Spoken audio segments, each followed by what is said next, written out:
ओम शांति। श्रीमद् भगवद गीता मातृ स्नेह का एक ऐसा आंचल है जो हमें विकारों रूपी माया से सुरक्षित रखकर मनुष्यात्मा से देवात्मा बना देती है। यदि हम इस गीता ज्ञान को धारण कर स्वयं को बदलने का प्रयास करेंगे तो सबके प्रति पॉजिटिव एटीट्यूड रख पाएंगे। इससे पहले की वीडियो में हमने श्रीमद् भगवद गीता के दूसरे अध्याय के पहले 10 श्लोकों का भावार्थ जाना था। साथियों, आज मैं दीप्ति भारद्वाज 11वें श्लोक से भावार्थ प्रारंभ करती हूँ। 11वें श्लोक से ही श्री कृष्ण का गीता ज्ञान आरंभ होता है।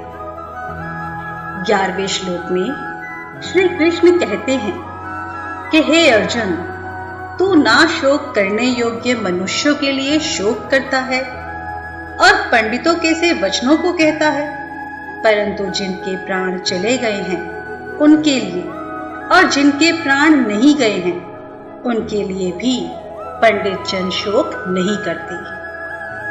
श्री कृष्ण यहाँ पर अर्जुन को समझा रहे हैं कि जो पंडित जन हैं अर्थात जो ज्ञानी हैं, वे किसी के भी प्राण चले जाने का या ना जाने का शोक नहीं करते।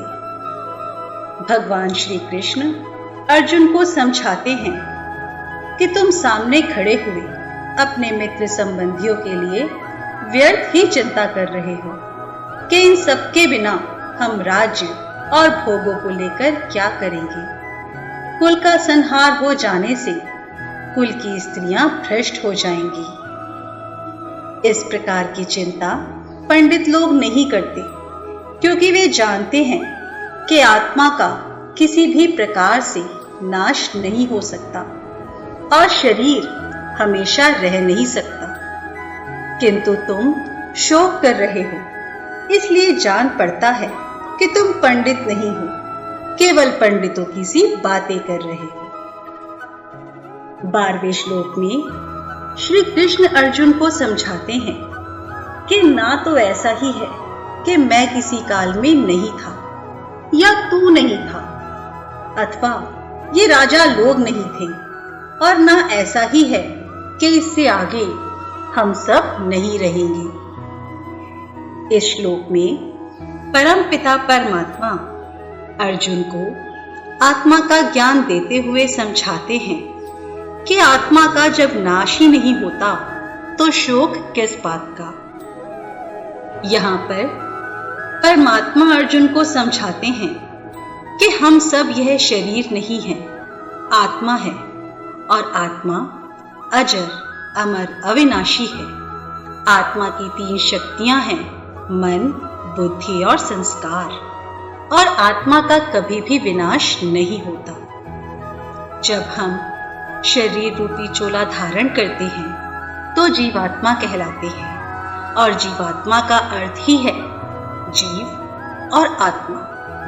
परमात्मा अर्जुन को बताते हैं कि समय का चक्र चलता रहता है, यह बना बनाया ड्रामा है जो हूबहू रिपीट होता रहता है। अगले श्लोक में श्री कृष्ण कहते हैं कि जैसे जीवात्मा की इस देह में बालकपन, जवानी और वृद्धावस्था होती है, वैसे ही अन्य शरीर की प्राप्ति होती है। उस विषय में धीर पुरुष मोहित नहीं होता। इसका अर्थ यही है कि जैसे इस शरीर में पहले बाल्यावस्था होती है, फिर जवानी आती है और उसके बाद बुढ़ापा आना ही होता है, इसी प्रकार यह शरीर त्यागने पर हमें नए शरीर की प्राप्ति होनी ही होती है। यही बदलाव प्रकृति का नियम है। साथियों, शरीर बदलता है, आत्मा कभी नहीं बदलती।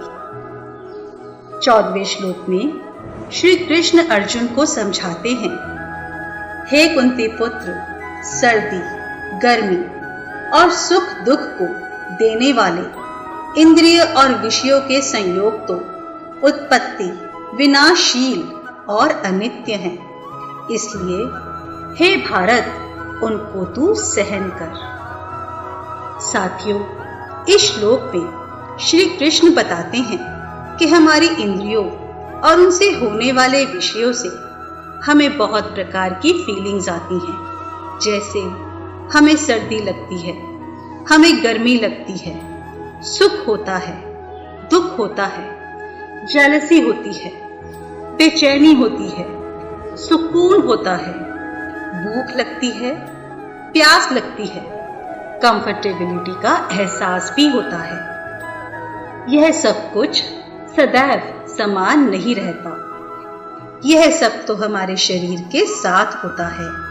हमारे शरीर के खत्म होने के साथ ही यह सब कुछ भी समाप्त हो जाता है। जो कभी भी समाप्त नहीं होता वह है आत्मा। 15वें श्लोक में श्री कृष्ण अर्जुन को समझाते हैं कि हे पुरुष श्रेष्ठ, दुख सुख को समान समझने वाले जिस धीर पुरुष को ये इंद्रियों और विषयों के संयोग व्याकुल नहीं करते, वह मोक्ष के योग्य होता है। इसका अर्थ यही है कि ज्ञानी पुरुष इस बात को जानते हैं कि सुख और दुख आपके जीवन में आते जाते रहते हैं। साथियों, आप अपने जीवन में पीछे मुड़ कर देखिए, आपको बहुत बार सुख हुआ होगा और बहुत बार दुख का भी सामना करना पड़ा होगा। कभी आपको अपने जीवन में कोई विशेष उपलब्धि पाने पर या आपके घर में नन्हे मेहमान के आने पर आपको बेतहाशा खुशी भी मिली होगी, और किसी अपने के इस दुनिया से चले जाने पर आप बहुत रोए भी होंगे, अंधकार में डूब गए होंगे। साथियों, ऐसा हम सभी जानते हैं कि यह सुख दुख तो आगे आने वाले जीवन में भी आता जाता रहेगा। 16वें श्लोक में श्री कृष्ण कहते हैं कि असत वस्तु की तो सत्ता नहीं है और सत का अभाव नहीं है।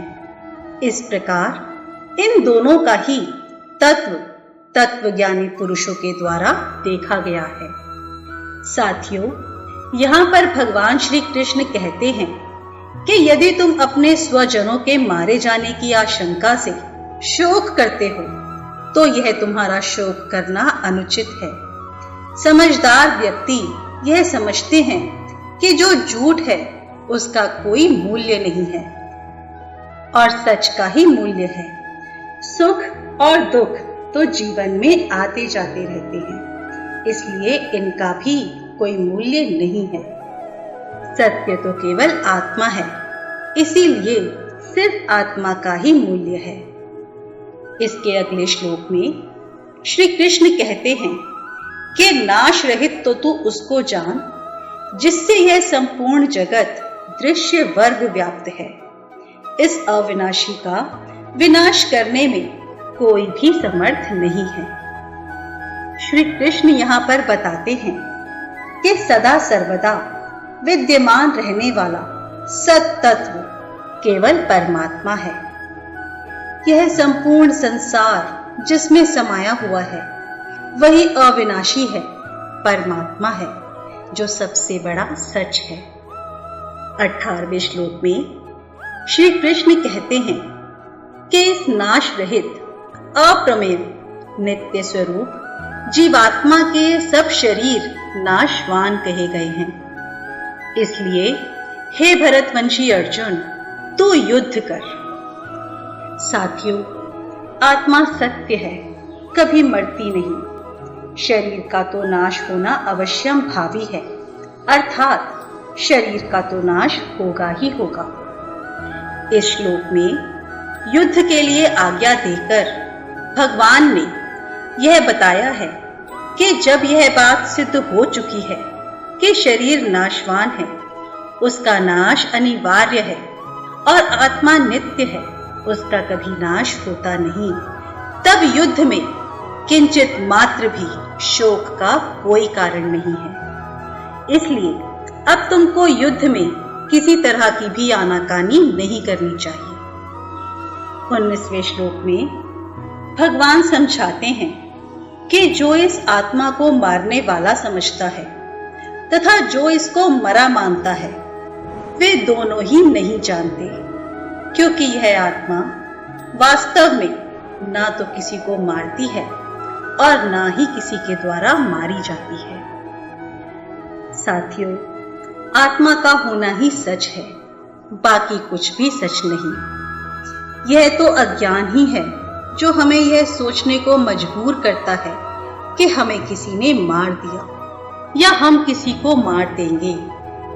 लोग अपने अहंकार में समझते हैं कि हमने बहुत कुछ किया है, अगर हम करेंगे तो ही यह काम हो सकता है, अन्यथा यह काम कभी भी नहीं हो सकता।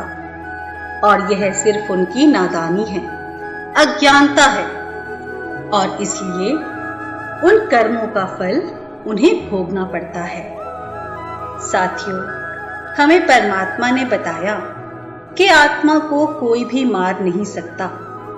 इस पर यह जिज्ञासा होती है कि आत्मा किसी के भी द्वारा मारी नहीं जाती, इसके क्या कारण हैं? इसके उत्तर में भगवान आत्मा में सब प्रकार के विकारों का अभाव बतलाते हुए उसके स्वरूप का प्रतिपादन 20वें श्लोक में करते हैं। स्वयं परम पिता परमात्मा बतलाते हैं कि यह आत्मा किसी काल में भी ना तो जन्म लेती है और ना मरती ही है, और ना यह उत्पन्न होकर फिर होने वाली ही है, क्योंकि यह अजन्मा, नित्य, सनातन और पुरातन है। शरीर के मारे जाने पर भी यह नहीं मरती। आत्मा हमेशा रहती है। आत्मा को छोड़कर बाकी सब कुछ बदलेगा, आएगा और जाएगा। शरीर के नाश हो जाने पर भी आत्मा का नाश नहीं होता। वह आत्मा एक नया शरीर धारण कर लेती है, इसलिए भगवान ने शोक करने को अनुचित ठहराया है।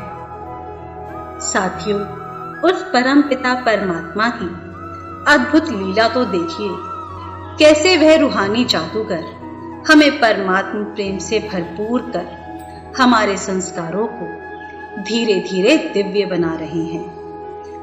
धन्यवाद दोस्तों। ओम शांति।